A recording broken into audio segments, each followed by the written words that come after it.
یہ سورہ احزاب کی 36 آیت ہے.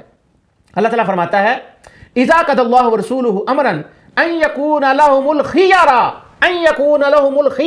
خيارا نہیں جی اختیار نہیں کسی کو کہہ سکتے. اللہ تعالیٰ فرماتا ہے کہ جب اللہ اور اس کا رسول کوئی فیصلہ فرما دیں، اللہ اکبر، ان يكون لهم الخيار، تو اب کسی کو یہ اختیار نہیں رہتا کہ وہ خدا اور کے رسول کی فرما برداری اس کو ان کے فیصلے کو رد کر دیں، کیونکہ رسول نے اپنے اختیار سے یہ فیصلہ فرما دیا ہے. اب حضور صلی اللہ علیہ وسلم نے اپنے اختیار سے جب فیصلہ فرما دیا تو اب حضور کو مختار کیوں نہ کہیں؟ کیوں کہ مختار کل امت کے معنی میں، امت کی طرف جب رخ ہے، اس معنی میں حضور صلی اللہ علیہ وسلم مختار کل ہیں.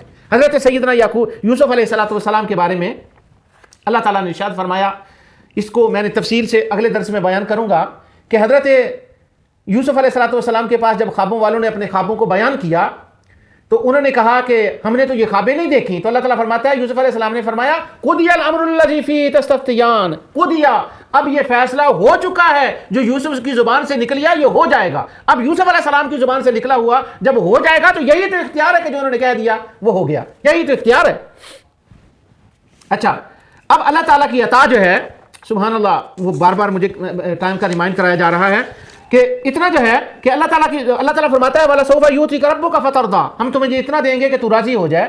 اور آگے اللہ تعالیٰ فرماتا ہے وَوَجَدَكَ عَائِلًا فَأَغْنَىٰ، تو پہلے عائل تھا، ہم نے تجھے غنی کر دیا. جب رسول اللہ صلی اللہ علیہ وسلم کو اللہ تعالیٰ نے غنی کر دیا، اب جو خود غنی ہے وہ تقسیم فرماتا ہے.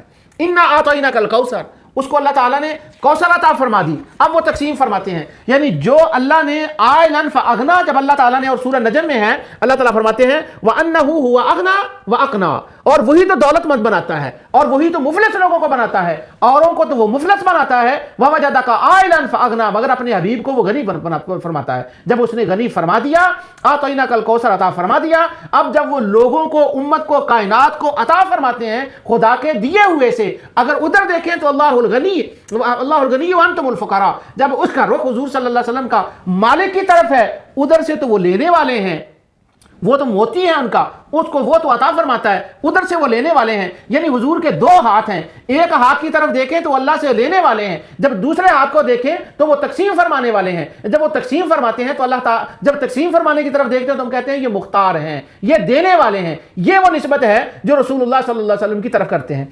اللہ تعالیٰ فرماتا ہے وَأَمَّا بِنِعْمَةِ رَبِّكَ فَحَدِّثْ، تم اپنے رب کی نعمتوں کا، جو اللہ تعالیٰ نے تمہیں نعمتیں دی ہیں ان کا چرچا کرو. اللہ تعالیٰ نے جو حضور کو نعمتیں دی ہیں ان کے چرچا کرنے کے کئی معنی ہیں کہ ان کا چرچا کرو، جو نعمتیں دی ہیں ان کو تقسیم کرو، یہ بھی اس کا معنی ہے. علامہ ذہبی نے سیر و علامہ النبلاء میں جو وَأَمَّا بِنِعْمَةِ رَبِّكَ فَحَدِّثْ کی تفسیر بیان کی ہے، ایک طویل تفسیر علامہ ذہبی نے بیان کی ہے. ان میں سے صرف ایک بات میں آپ کے گوش گزار کرتا ہوں. وہ فرماتے ہیں کہ اللہ تعالیٰ نے فرمایا میں نے جو نعمتیں دی ہیں ان کا چرچا کرو، لوگوں کو بتاؤ تو وہ نعمتیں کیا ہیں. علامہ ذہبی نے ایک طویل لسٹ دی ہے، اسے تاریخ الکبیر، امام بخاری کے تاریخ الکبیر کے حوالے بھی ہیں، صحیح بخاری کے، مسلم کے، قرآنی آیات بھی ہیں، تفصیل ہے. لیکن ان میں سے ایک بات جو علامہ ذہبی کہتے ہیں وہ کہتے ہیں کہ وَأَمَّا بِنِعْمَةِ رَبِّكَ فَحَدِّثْ کا معنی ہے لوگوں کو بتا دو، چرچا کرو اس نعمت کا. کس نعمت کا؟